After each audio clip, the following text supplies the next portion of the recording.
Morning, everybody. This is the Wednesday, September 6th, 2023 meeting of the Planning, Resource and Development Committee. Looks like all members of the committee are present. So approval of the minutes. Anyone care to make that motion? Supervisor Bjork? Second. Supervisor Moorhead seconds. Any questions or corrections on the minutes? And all in favor of approval, say aye. Aye. Those opposed, say no. Motion carries. We do have some public comment, I think, right, Tom? Yeah. Yeah, and I'm gonna read that in for You you. can read that? Yep. Okay. Ready? All right, this public comment was received on Monday, September 4th from Terry Nichols. PRD Committee Public Comments. After doing my own research, I have concerns relating to CAFOs. It is my knowledge that for a CAFO to expand its animal units, they must expand their acres to accommodate land spreading of liquid manure. I have contacted the DNR numerous times.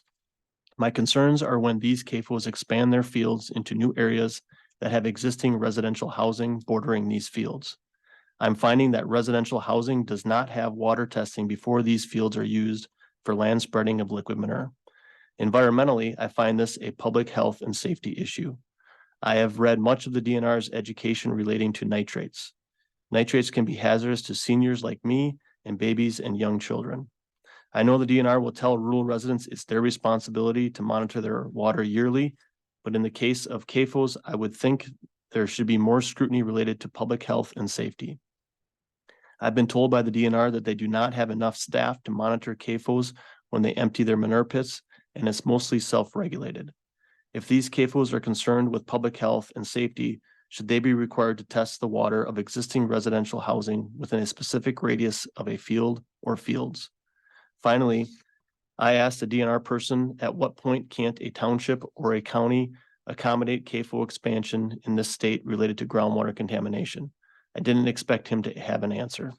Terry Nichols, Town of Colfax, Dunn County. Thanks, Chase. Any other comments we got? Okay, anyone here want to? No. Okay. So then let's move on to staff reports and 7A presentation from Liz Osborne from the DNR.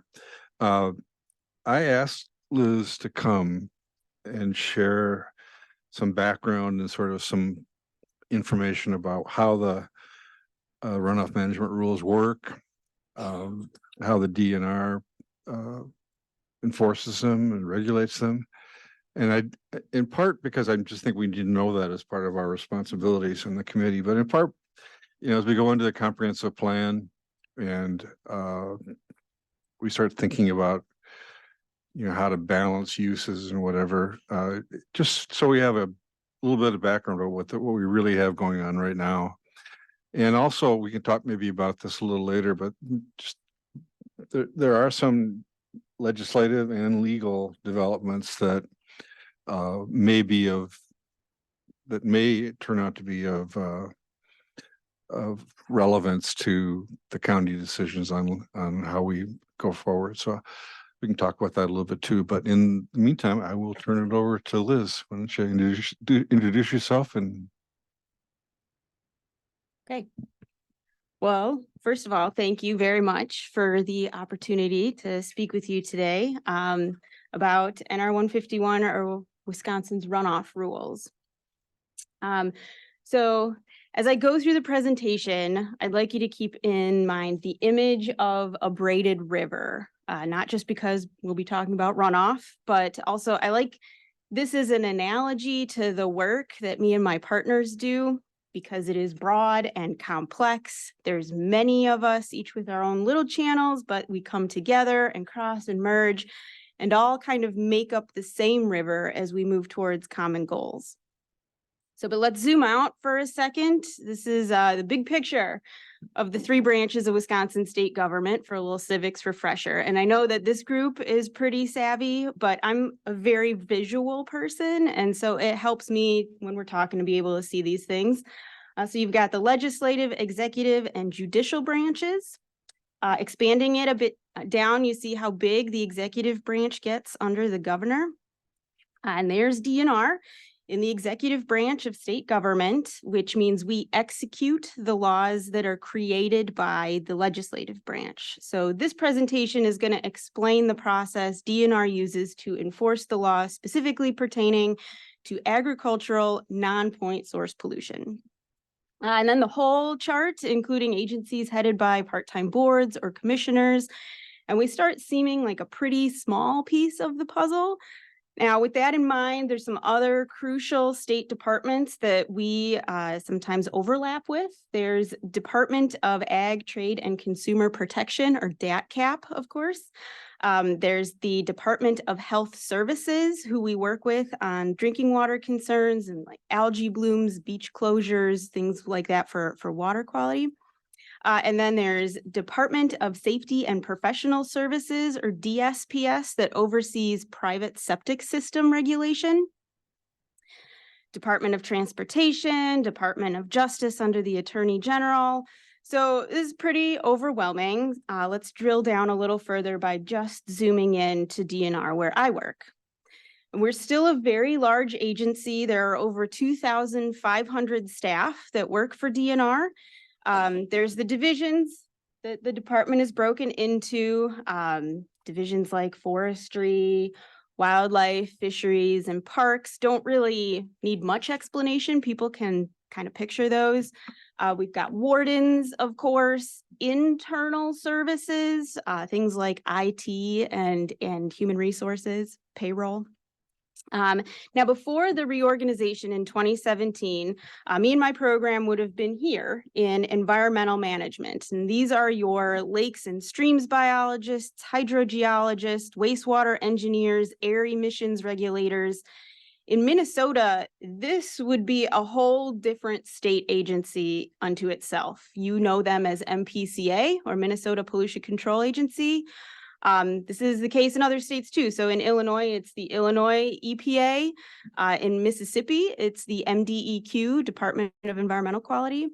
Here in Wisconsin, we lump them all together with the deer and boat licenses too. So we're just a one-stop shop.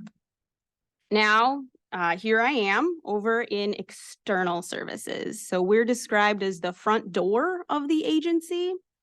And I work with many partners, both inside and outside DNR. And hopefully, as you'll start to see, this work would be impossible to do alone. So good communication and relationships with partners is critical. Drilling down a little further into Bureau of Watershed Management, there's 3 programs. We've got CAFO that administers permits for farms with over 1,000 animal units. Stormwater administers stormwater permits, like the Municipal Separate Storm Sewer System, or known as an MS4 permit, like the city of Menominee has. And then there's non-point, which means no permits. So that's how I like to set my boundaries at work. The minute you say permit, I'm out. My working job title is Regional Non-Point Source Coordinator.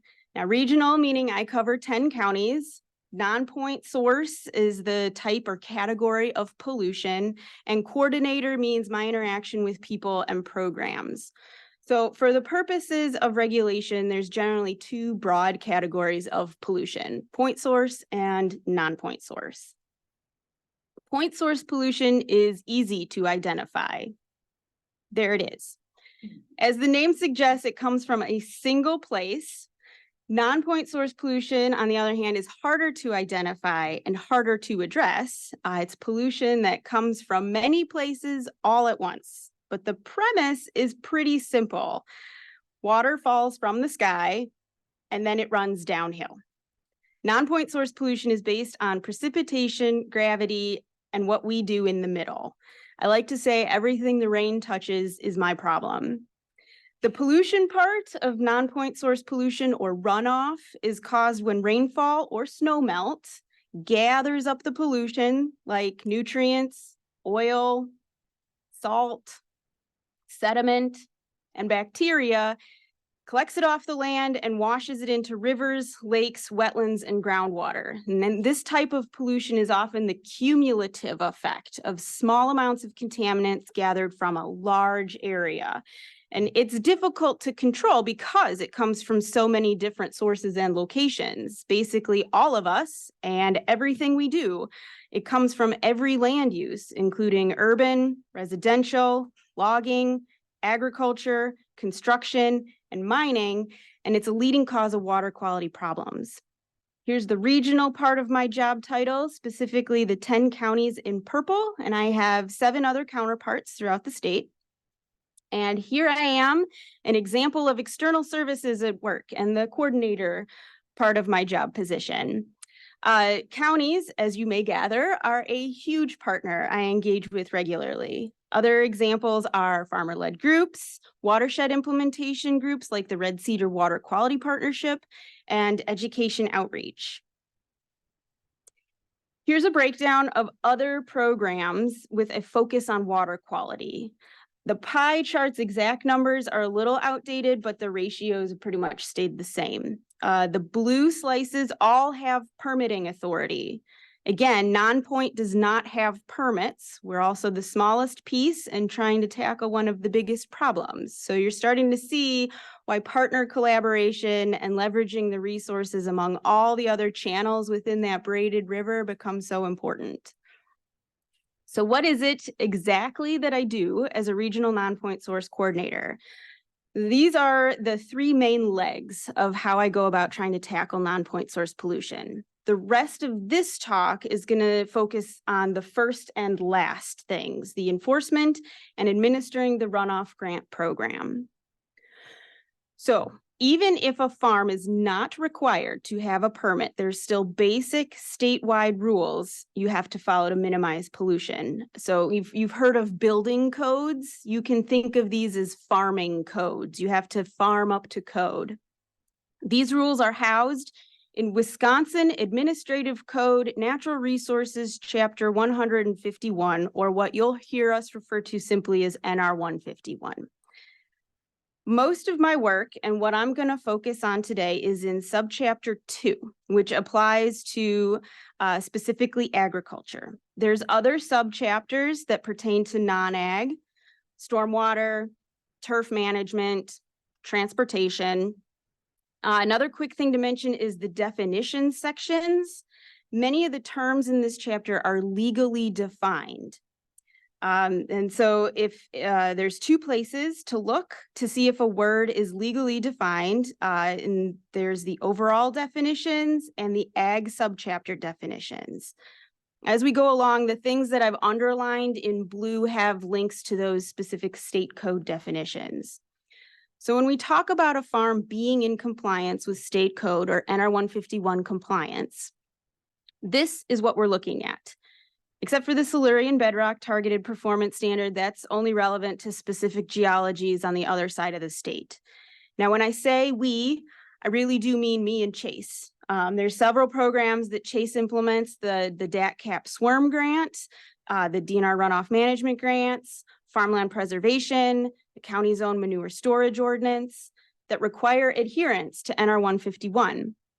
NRCS is another partner we work with frequently to offer incentives for conservation practices, but because they're a federal agency, they do not need to abide by state rules. And so regardless, if we're investigating if farm is in compliance, these are the things we'll be looking for. First are the cropland standards like erosion. This is possible to identify by site, like the gully in the picture, but not always. There are equations we use to determine the tolerable soil loss for a site, or what we call T. T is dependent on the type of soil and is based on agronomic productivity, not water quality. If a site meets T, it is in compliance. So do note that a field could be losing a literal ton of soil per acre per year and still be considered compliant, because T does not stand for no soil loss. It stands for tolerable. What is the amount of soil we're willing to tolerate losing? But to put it in perspective, a ton of soil is equal to the width of a dime over an acre. It's a pretty thin layer. There is a tillage setback standard, and it is 5 feet. So again, while there are rules, there's a large space between what's ideal and what's legal, and I can only enforce what is legal. There are other grants and incentive programs like CREP or farmer-led groups that are trying to get people implementing what's closer to the ideal on a voluntary basis. The phosphorus index is another cropland standard determined through an equation, usually through the development of a nutrient management plan using the SNAP Plus software program. The phosphorus index is another formula that is based on agronomic need more so than water quality. But another important component of the phosphorus index is this part that protects surface water from basically what would be application overspray. Manure storage facilities can be categorized into 3 groups: new, old, and unused. New facilities need to be built correctly. Old facilities cannot pose a risk, and unused facilities need to be closed. None of them can overflow. The process wastewater standard is a little sentence containing some big definitions. There may be no significant discharge of process wastewater to waters of the state. So significance is largely left to professional discretion, but these are some of the parameters that are considered. Process wastewater includes all of these, but most of the time I'm evaluating this performance standard, it's in regard to feed storage, like in the pictures. Feed leachate has a very high biological oxygen demand and can be detrimental in pretty low quantities. As far as waters of the state, it is easier to define what waters of the state does not mean. So if you think backyard koi pond, the only way water enters is precipitation. The only way it leaves is evaporation. If water naturally flows onto your property, either above or below ground, and or flows off your property, it's considered waters of the state. The clean water diversion standard is only relevant in certain locations, like 1,000 feet from a lake or 300 feet from a stream. If you're within that area, there are some additional protective restrictions to adhere to.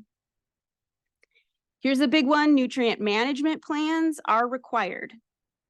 Unless the plan is required through permit or local ordinance, is cost shared, or you're receiving a tax credit, it does not need to be written to the NRCS 590 technical standards. So they don't need to be fancy, but you do need one. Basically, it's your planned nutrient input rates based on soil tests and your crop rotation. I have a screenshot of the SNAP Plus software that is used to develop nutrient management plans, but they can simply be handwritten as well.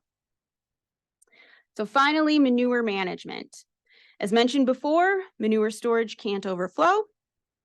There's this one that again only pertains within a water quality management area. No direct runoff, like the picture to the left. And this one always trips people up because they stop halfway through the statement. A livestock operation may not allow unlimited access by livestock to waters of the state in a location where high concentrations of animals prevent the maintenance of adequate sod or self-sustaining vegetative cover. So the site in the picture to the right is compliant. The cows can have unlimited access as long as it is not denuding the banks. So as you can see, past their access point, there is vegetation growing along the river. So think of it more about stream bank erosion and less about the cows themselves. So the NR 151 standards are pretty basic stuff, but what happens when there is a concern? Usually these come to us by way of complaint. So what's the first thing we do when we hear about a potential problem? We use the stepped enforcement procedure to address it. This is a planned series of actions that escalate and intensify as the case goes on to increase the motivation towards compliance. The idea is to achieve compliance at the lowest level of intensity possible, and the goal is always compliance, not punitive. So the first step is we simply reach out. We let the person know about the concern, give them a chance to fix it. This can be through a phone call, stopping by in person, email, but we do document the communication even though it's informal. Best case scenario, being made aware of the issue is enough to motivate them to resolve it right away, and everyone gets to go about their business.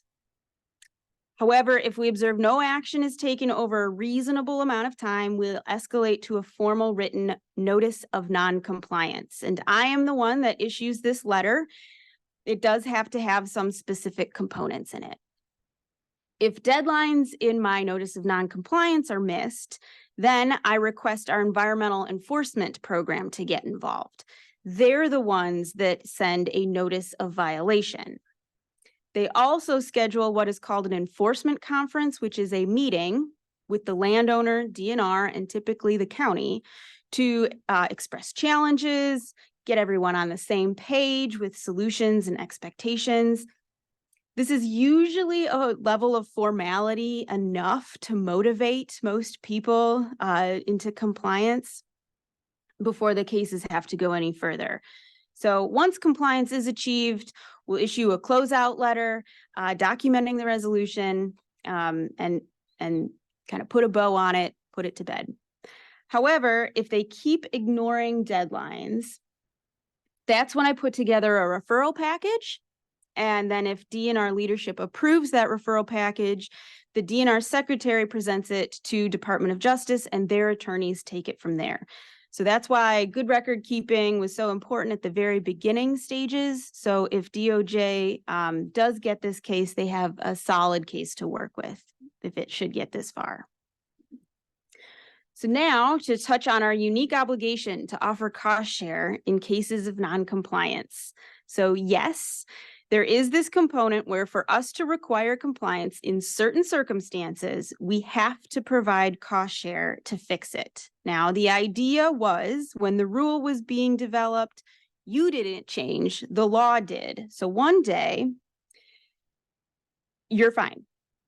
The next day, without doing anything different, now you're not compliant. So the compromise was we would provide public funds to help bring you into compliance as a trade-off for the public benefit. The wording in the code is new or existing, which is a little misleading now that the rule is over 20 years old, and facilities determined as new could be pretty established at this point. To be considered existing and therefore eligible for cost share, your operation not only had to exist since before the rule, but also had to be out of compliance the whole time since then.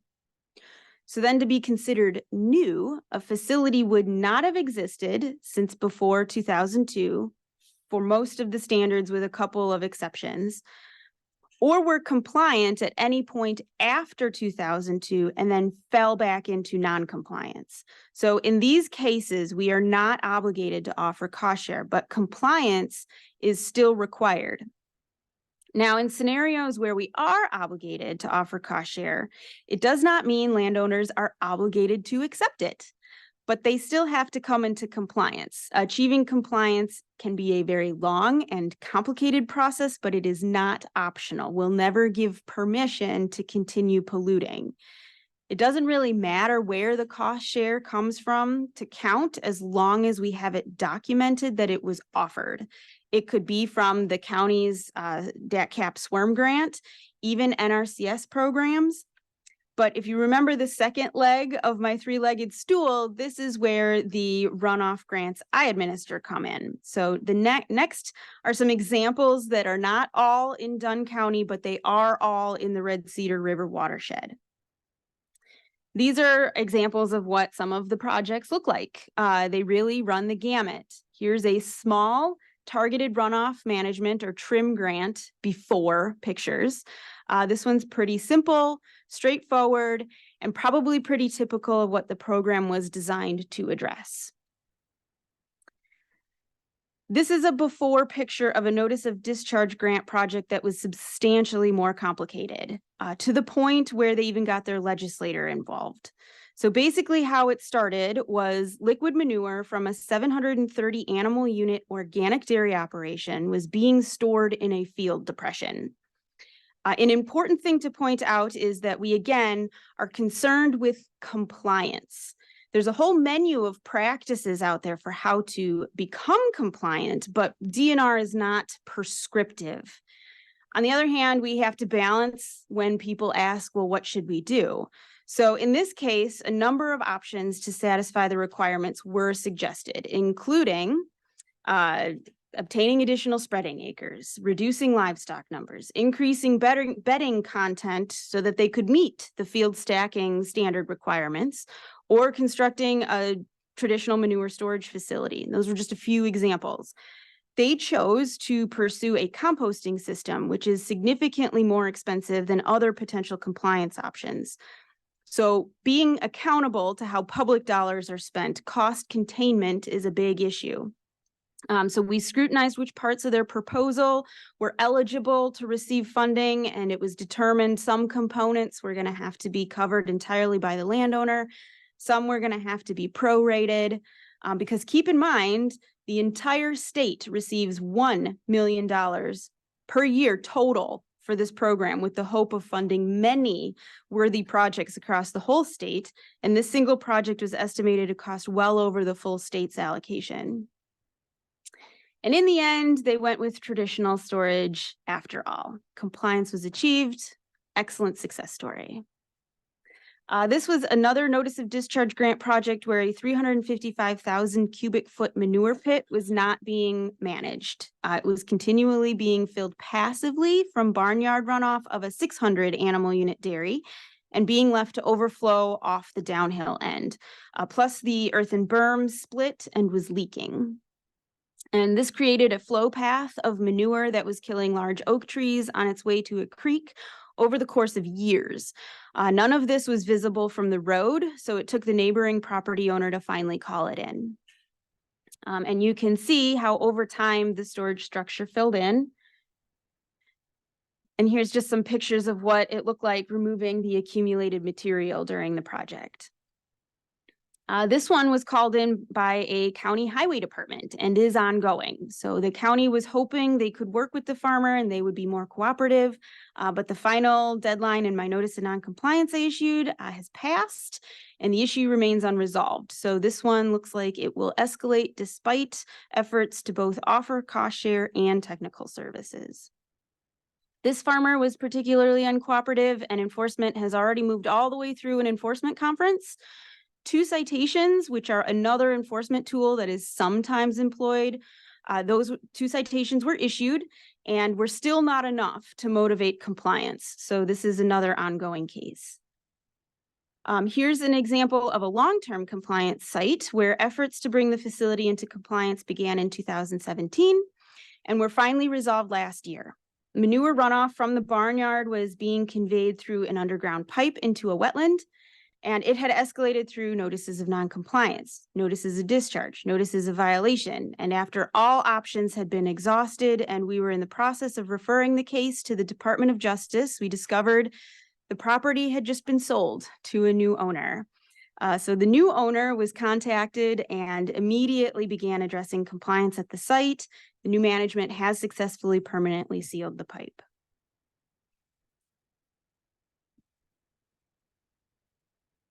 So I have the same tools to address compliance for facilities ranging from 1 to 999 animal units. After that, they get the CAFO enforcement toolkit, which means a permit, which is a lot more cut and dry. That and our grant programs cannot be used to fund permit compliance. But if a facility is under 1,000, they're still in the non-point realm. And we're obligated to offer cost share to existing non-compliance. So here's an example of a large facility that was just awarded a notice of discharge grant for $800,000 to replace a failing manure storage structure for approximately 820 animal unit dairy. The NOD grant will reimburse 90% due to the farm qualifying for economic hardship. And the full project cost to correct all the non-compliance issues at the site is estimated at over $1.3 million. So other funding sources such as NRCS EQIP, multi-discharge variants, counties DAT cap swarm funds are all going to be combined with the NOD grant in order to complete the total project. Complaints and runoff concerns detected in 2017 prompted an investigation into animal units at this site. Since they were not permitted, I issued a notice of noncompliance through my program for not having a nutrient management plan. The facility developed and submitted a plan leading to the resolution of my NR 151 noncompliance. However, information contained in the plan indicated the facility may be operating over 1,000 animal units without obtaining the proper permit. So that's where non-point and CAFO staff collaborate on working with the facility.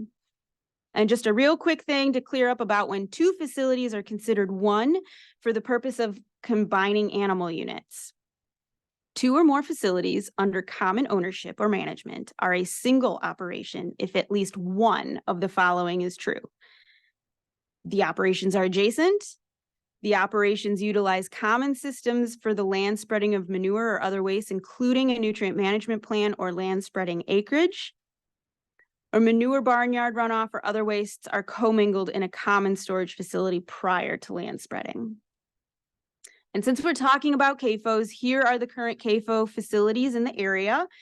These are the facilities operating under permits, the conditions of which meet and exceed the basic NR 151 compliance criteria we've been discussing. They have regularly scheduled permit compliance inspections, and our runoff grants cannot be used to cost share permit compliance. And here are the fields covered by a permitted nutrient management plan affiliated with those facilities. And this is the state code, NR 243, that mostly outlines the requirements of a WPDS permit for large CAFOs, those facilities with over 1,000 animal units.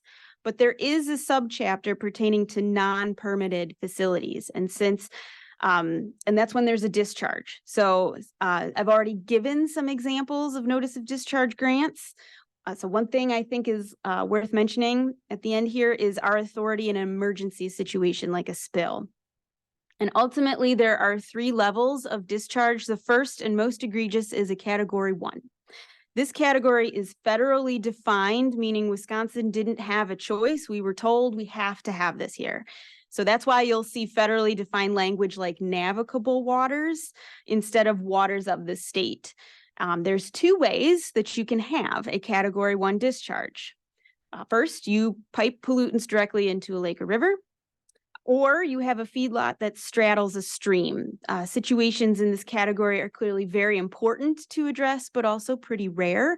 So Wisconsin said this isn't enough to tackle everything we'll deal with. Let's make some more categories. Category 2 is by far the most common one I work with. This is basically a discharge that was due to not meeting and complying with the livestock performance standards and prohibitions in NR 151. And finally, category 3 is basically a discharge because of anything else. And so I'll just leave it here on my public service announcement page to please check the runoff risk advisory forecast before spreading and call the spills hotline if you see manure in the water. And I know that we covered a lot, so I'm happy to open it up for some questions. Anybody have any questions? Great. Because the waters of the United States has been challenged in the Supreme Court, has that changed your enforcement somewhat or not? Yeah, we had some internal meetings to discuss that and its ramifications, and kind of the big message that I received was because Wisconsin has some of these like above and beyond the basic federal protections, that we're largely going to be okay. When wetlands are then delineated, it's probably going to mean that more of those are going to be considered waters of the state instead of the wetlands of the nation. So just that they'll still be covered, but in a different way. Monica. I'm confused about something. So you said that nutrient management plans are required. Mhm. So squaring that with other things that I know about that are going on. So Travis, of course, is working on nutrient management plans, and Mhm. the goal is to get everybody having one. Yes. That's all the same, right? Or Yes. Yep. So, just to kind of tease it out a little bit, because that is a big one, right? Mhm. So yes, everyone is supposed to have a nutrient management plan. Not everybody is required to submit that plan on a regular basis. So for me, the only time that I would ask to see a nutrient management plan, typically if there's a spill or a complaint comes in, and so you are supposed to have one in order to provide it if requested. So that's kind of where things sit on the statewide basic level. As far as the county, there is a local manure storage ordinance, there's farmland preservation, there's cost share dollars. There's all kinds of other reasons that require a nutrient management plan in those contexts be regularly submitted for review. And I don't know, Chase, if you wanted to elaborate on any of that a little bit more. Yeah, I think it's a good question, and one that we've talked about a little bit before with what programs require the nutrient management plan to be submitted. And that's just what Liz said is kind of the challenge of not all landowners in the county participate in farmland preservation, or they're not eligible for it. Not everyone has received an offer of cost share or accepted cost share. And not all of them are permitted farms where they are required to turn one in. Not everyone has a manure storage structure, which that our ordinance would require that. So it tends to come back to the offer of cost share and what we have available. And that is, as we said in past meetings, where that's many, many years ahead of us if we're expected to cost share everything. Okay. Yeah, and that's a good point. So if they've never had a nutrient management plan since before the rule was enacted, then yes, in order for them to become compliant with the nutrient management plan performance standard, we would have to provide cost share or make the offer to provide cost share for them to come into compliance with that. So obviously there's a lot of constraints on the capacity to do so. okay, thank you. Sure.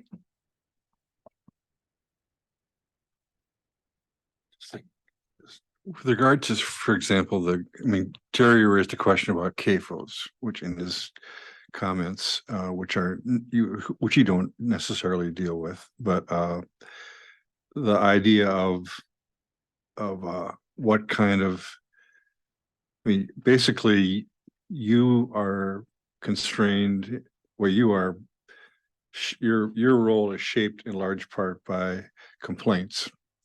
You don't have the resources to do much, probably even the legal authority to do much beyond that.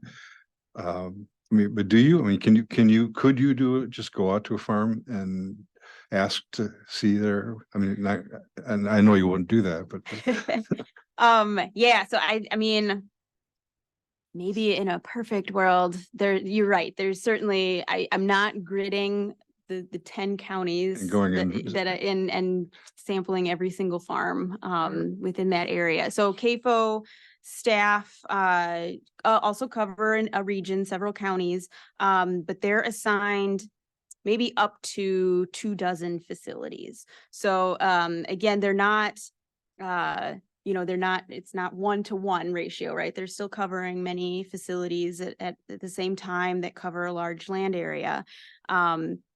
But there is a little bit more kind of a better ratio of one DNR to 24 facilities versus one DNR to hundreds of thousands of farms. So yes, that is why kind of the compliance checks are generated so much through just complaints, especially if I don't get up to Price County as often as I prefer. So usually those are the folks that are going to see it before I do, and so that's how it becomes on my radar. Mhm. what would be a typical source of a complaint anyway? Yeah, so We will get complaints from runoff from facilities. So, you saw the pictures of a feed pad, leachate running off, or manure storage facilities overflowing. Sometimes it's just that there is an indication of manure in a stream, and they'll call the spills hotline, and then I will work with the spills coordinator and other program staff to determine where that where the source is for that. Field spreading over, not checking the runoff risk advisory forecast first, and having a runoff event off of fields after manure spreading, things like that. Typically, they're usually visible from a roadside, because that is another point too, is that unlike wardens, I don't have kind of property access permissions granted. I have to have permission from the landowner to access the property.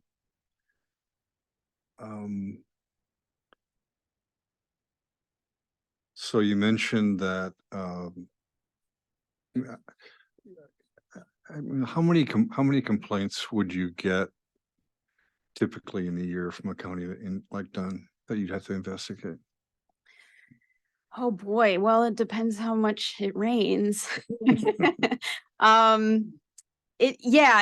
can be, I mean, it usually is in the spring or the fall is kind of the big times for complaints to come in. One, because there's not as much vegetation and things are You just see more it better, visible. Two, because if you do have a manure storage facility, that's typically when spreading is occurring. So when we get a complaint, we're obligated to follow up on it to just, see what's going on. So sometimes it is the case that, it was just misinterpreted and there's nothing wrong.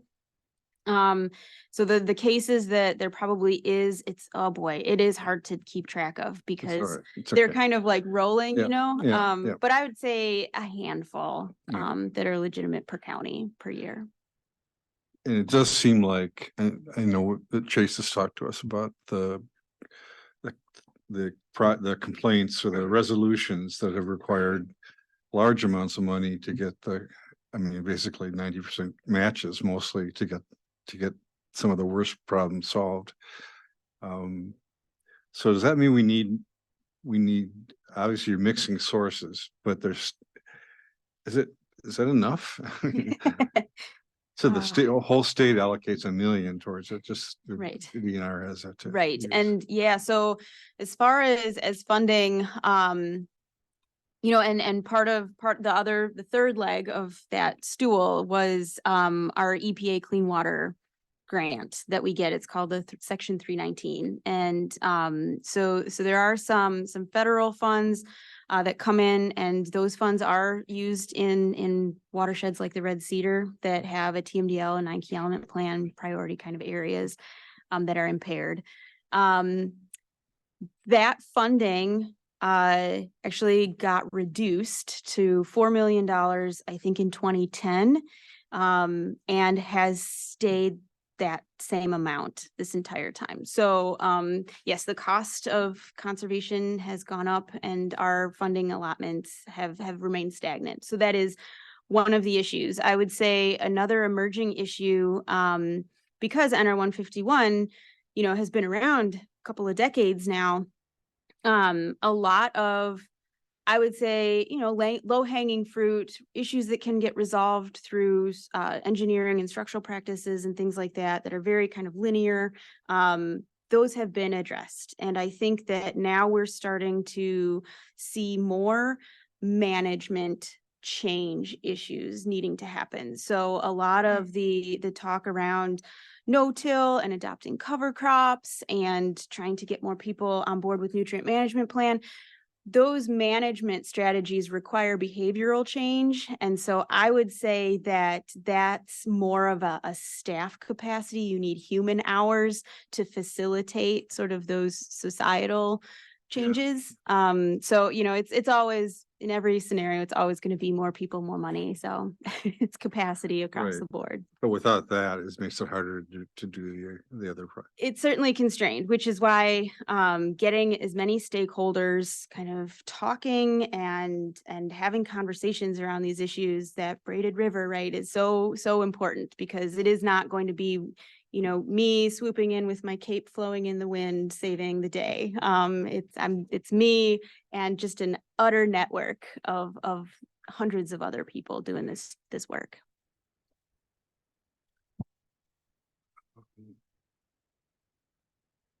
So so we made a commitment to do water testing, and the Land Conservation Department did a heroic effort to get that done this year, and we'll get the results and assessment of that soon.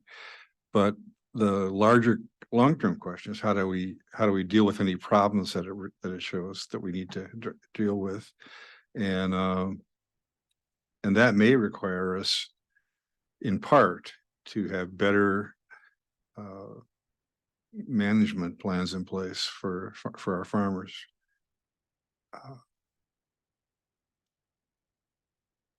And Terry said he wasn't aware that the question of are there any things that counties or towns can do beyond, I guess there are some things we've already done, but beyond the state requirements to help address the standards?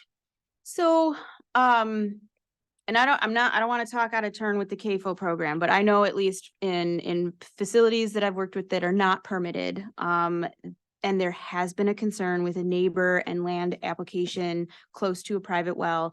I've facilitated sort of a conversation among the parties and the agronomist to document the location of that private well on their spreading maps, because there is a setback requirement for private wells for manure application. And so, I mean, aside counties have a lot of authority through zoning as to which kind of land uses abut each other. But aside from that, I think that getting newer developments to communicate, usually CAFOs have an agronomist on staff or something to make sure that the location of those private wells are known in the nutrient management plan, so that those setbacks can be honored. Okay. Because otherwise, I mean, you're kind of guessing. They guess. They don't know the exact location of wellheads, but they'll assume there's a residence, a rural resident. There's probably a well somewhere in there. But for more accuracy, you can always talk to the agronomists about that. So I think in Polk County, we're in the area where the large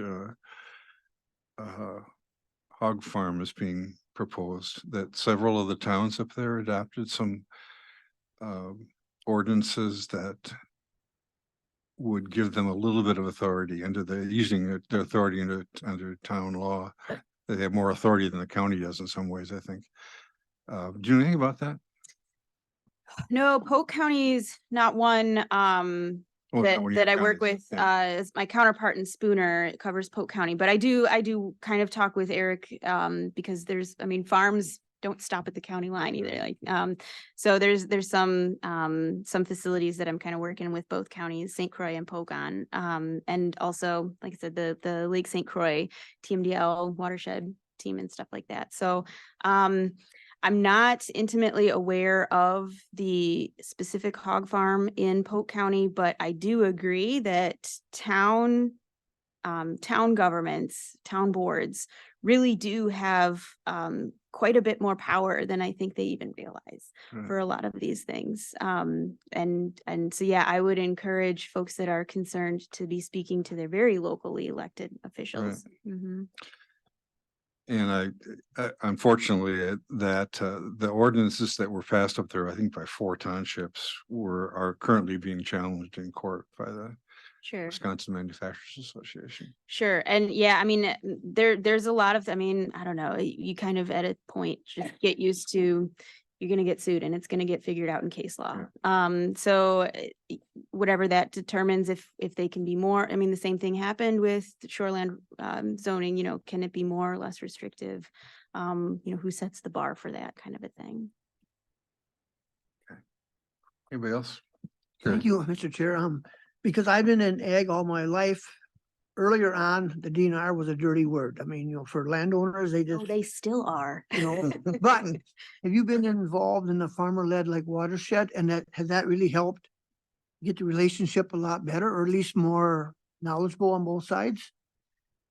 I would say it's certainly an additional opportunity. I've definitely participated in several different farmer-leds. There's plenty in this area, kind of newer ones, older ones that their constituency is more like the CAFO, larger facilities, row crops, small farmers. So they kind of all have their own distinct personality, and there is a little diplomacy involved, right? Because it is farmer led. So there's been the critique, and I think it's valid that don't want to come in with the dynamic that I'm the expert and I'm going to tell you what to do. So it's kind of more an approach with humility. That we can learn from each other, and kind of the idea, I guess, is that they're leaders in the community, that they're trying to demonstrate that they can go above and beyond and do good things for water quality in the environment. So it is, I can't paint with a very broad brush, because like I said, they are so unique, each single one of them, for their different motivations and their activities and things like that. But I will say that it is a wonderful additional opportunity to engage with a variety of stakeholders. And I think that those are important voices to have at the table. And it's kind of opened up, at least for me and my learning, understanding even more so which stakeholders might be absent, and which stakeholders I should maybe be talking to directly, instead of having kind of the farmer be the translator between, they've got OSHA regulations and they've got their financing and they've got me then. And, there's all of these different lingos kind of coming at them and stuff. And so if I can understand someone else's, some other stakeholders' jargon a little bit better, maybe that makes those conversations easier to have as well. So yeah, it's definitely been an asset on the landscape for sure, in the climate of kind of talking about all of these things. So yeah, I don't know if I answered your question directly, but Yeah, because I think it's, so nice to have that meeting on a non-confrontational level. I mean, you're there, just, there's no complaints, nothing. You're just trying to get their side of their feelings, and then they're trying to get your point of view too. So I think it's an excellent way to get a better understanding for both parties. for sure. And they have, again, depending on the farmer led and their motivations and objectives, they'll invite the fisheries crew to come shock a stream, or they have a very good working relationship with their coordinator or their CAFO specialist. And so they'll come to, we have a new Office of Ag and Water Quality in the department. And so some of that leadership I've been trying to make them aware of different events that are going on. So yeah, it is a good level playing ground to kind of have those conversations started, for sure. Anyone else, Stein? Yeah, thank you, Mr. Chairman. This is probably not even an answerable question, but I'm sort of thinking about the level of noncompliance that you showed us. And the question that rolls around with me is, we have a really significant education gap. That maybe people really don't realize how much damage to surface waters that they're absolutely doing. Whose job is it to, and probably nobody has the role and responsibility, or the staff or the time, whose job is it to try to do that public education? Yeah, I don't know. no, I would Told you say it was unformed. no, I would say it's not one person. It's me, it's Chase, it's Travis, it's Wisconsin Land and Water. There's the CVTC Technical College has courses. I would say there are, because there's not just one way people receive information. So farmer-led groups and their social media outreach, and YouTube videos and things like that. So there's all kinds of different ways to try to reach people where they're at. And so I think that there are many people trying to kind of exercise all of those options. And I think it's, you know, it's getting some foothold. It does take time. But I think more and more people are becoming aware. Well, that's encouraging. Thank you. Yeah, Chase, once you If get. you don't mind, I could make a Yep. few comments. So, Dunn County has had a manure storage ordinance, on the books since around, I think it's October of 2000, in some form or another. 2002, it was, updated a little bit, but then as you recall, in July of 21, we incorporated everything that Liz just talked about into our, county's manure storage ordinance. And I think it's important, I reflect on that time a little bit because I was new at the time, stepped into the midstream of that process. And I remember there being certainly concerns from county board about the enforcement leg of that stool and how we might maybe even be concerned with abusing that level of authority. And I think, you know, Liz pointed out stepped enforcement, and I think our approach is consistent fairly regularly across the state among DNR and us. That you can see that if we receive a complaint or we make an attempt to work with a landowner, we're going to exhaust all of our resources to try to achieve compliance. And again, it's not about, Liz made the very good point of our goal isn't punitive. Our goal is to protect the resource and to protect public health and safety. So we're going to try to work with every landowner to exhaust all the resources we have available. And that, I think that goes, the proof is there with the grants that we're trying to obtain and trying to work with every individual. So we're not out issuing citations or seeking stepped enforcement through notices of violation because we enjoy it, or because we just have had enough, or we have a jaded perspective of agriculture in this community. I think it's part of our jobs is to implement these rules, and you all found it very valuable to incorporate that into ordinance. The other point along the lines of that is some of these stepped enforcement processes or just time with an individual landowner can be years, plus or minus 2-3 years or more. Liz brought up an example in Dunn County that started in 2017. So I think that is also proof to show that we're not quick to get to the end goal of any penalty or legal enforcement. But it is a tool that is there that I feel is maybe necessary in some situations. The other point I wanted to make is one component that we didn't mention yet today was livestock sighting and the rules associated with that. So the manure storage ordinance applies countywide in every township. If a town adopted county zoning, they had the ability to include livestock sighting authority in there. And that is another tool that townships do have.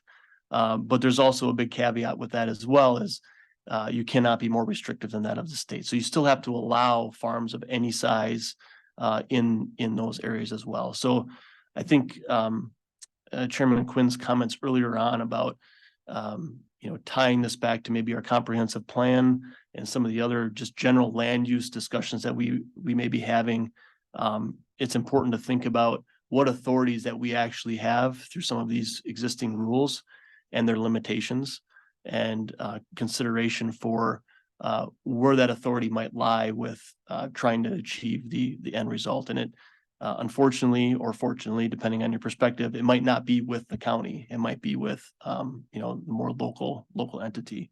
But there are tools that are there. There are regulation or ordinances or policies that are in existence. But I think they aren't always meeting everyone's needs. And that's where Liz and I and our entire agencies and our entire staff here find ourselves all the time is stuck in the middle of the varying perspectives and trying to balance that. So, and as well as the rest of us in ENS too, in all the different programs we have, is we're stuck in the middle of trying to balance those perspectives for a stable outcome. So I think Liz did a great job explaining this program. Certainly, I'm glad it's recorded because we can share that with others and hopefully others can watch it. But many of the examples that Liz put in her presentation are within Dunn County, and we're actively working on them. So I would continue to offer anyone on county board that has concerns or would like to know more information about what we're working on. We certainly can do a ride along or talk more specifics on it. So. Thank you. One more Yeah, Harry. question, Mr. Chairman. Because there's a lot of small, like animal owners that don't have storage, how long before the state says no more spreading like manure on frozen ground or in the wintertime? I know the money is a big reason, but I mean, that is the biggest non-point source of pollution. Sure. So currently, there's no performance standard saying that you cannot winter apply. So you're right. There's still plenty of daily haul operations. And you can do that, safely and minimizing runoff risk by, just avoiding slopes or incorporating when there's not frozen ground or reducing application rates. So typically, this is all determined another value of the nutrient management plan. It shows that you have adequate land, spreadable acreage to accommodate those reduced rates of winter spreading, even kind of with additional setbacks for wells in the wintertime and eliminating certain slopes and things like that. So it makes sure that your animal units and spreadable acres are compatible. There was very recently, in the past couple of years, an attempt to address winter spreading and put an additional performance standard in NR 151, addressing that. And to revise code is a really simple, straightforward 35-step process. And it timed out. I think you have to move through all of those steps in succession within, I think, a 2-year given timeline.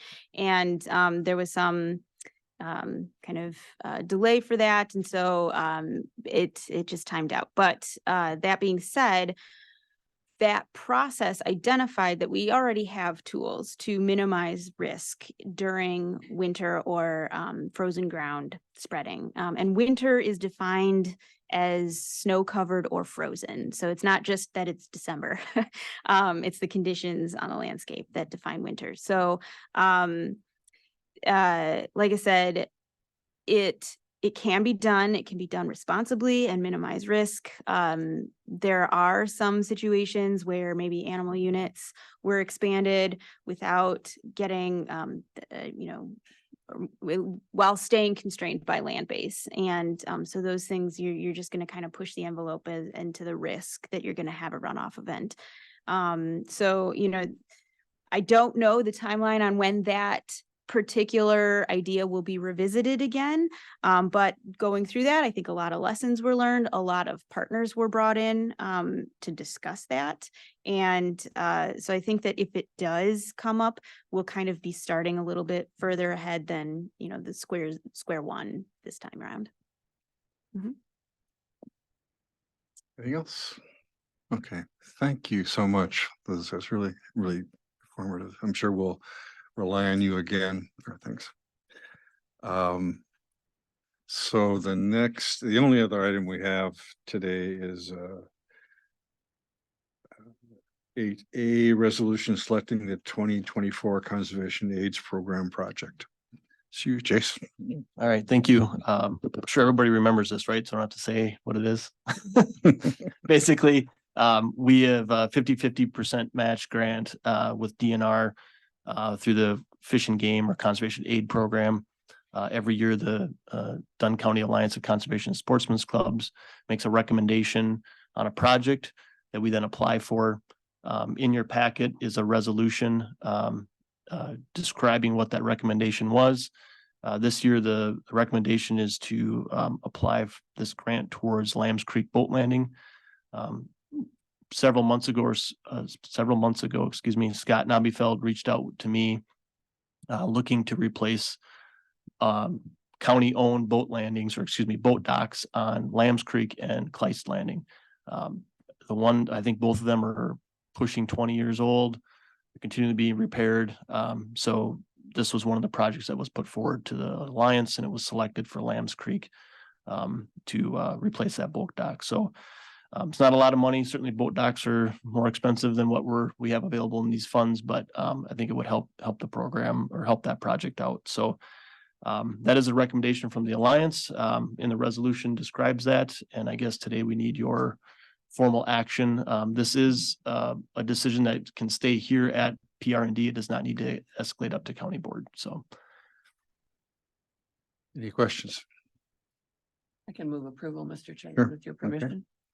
We have a motion. Just and a one second. question, is that, Lambs Creek, is that out by Jake's Inn? it'll be the landing directly across from Jake's Supper Club. Oh, Yep, okay. county-owned park, Lambs Creek Park. Yep. Yep. Okay. Do I have a second? Okay. Any other questions? So the motion to approve the designation of the Lambs Creek boat landing project is on the table. All in favor, say aye. Aye. Opposed, say no. Motion carries. Thank you. I think that's it for today. Any announcements from anybody? I have one. Yeah. September 12th, 10 to 12, out at the Red Cedar Demonstration Farm. There's a field day out there just for a couple hours, looking at agricultural drones, spot spray technology for weed management, and then kind of a weed management update from our state extension specialist, Rodrigo Whirl. So anybody interested and want to share that, there's a flyer on the website. I think it's on Dunn County social media as well. So that'll be September 12th from 10 to noon. Thank you. Anything else? All right, then we will, our next meeting is 2 weeks from today, I guess, right? Whatever the date that is. And we're adjourned. Thanks, everybody.